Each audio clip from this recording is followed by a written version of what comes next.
চান। এখানে রাস্তার অবস্থা তেমন একটা ভালো নয়, কারণ থাকতে পারে আস্তে আস্তে যান।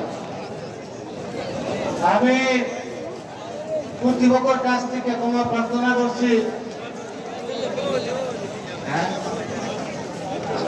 যে ব্যক্তি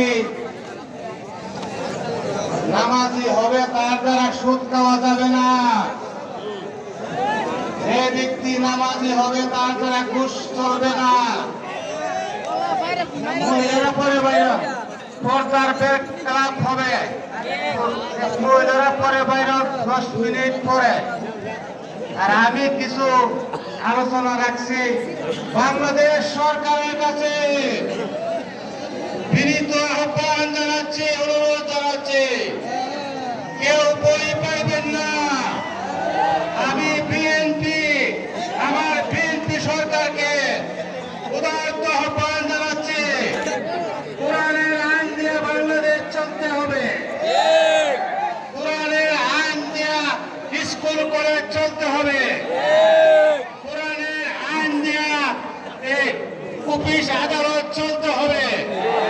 না হলে বাংলার মানুষ আপনার আন্দোলনের জন্য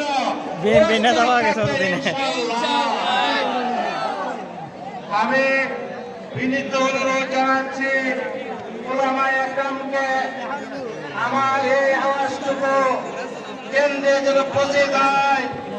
পাশাপাশি নামাজ এমন ভাবে তৈরি করুন যে নামাজি হবে তার দ্বারা কোনো ঘুষ খাওয়া চলবে না, যে প্রকৃতপক্ষে নামাজি হবে তার দ্বারা জমি দখল হবে না, যে প্রকৃতি নামাজি হবে তার দ্বারা লাইন কাটা হবে না, যে প্রকৃতি নামাজি হবে তার দ্বারা সুদ খাওয়া চলবে না, যে প্রকৃতি নামাজি হবে তার দ্বারা ঘুষ চুরি হবে না।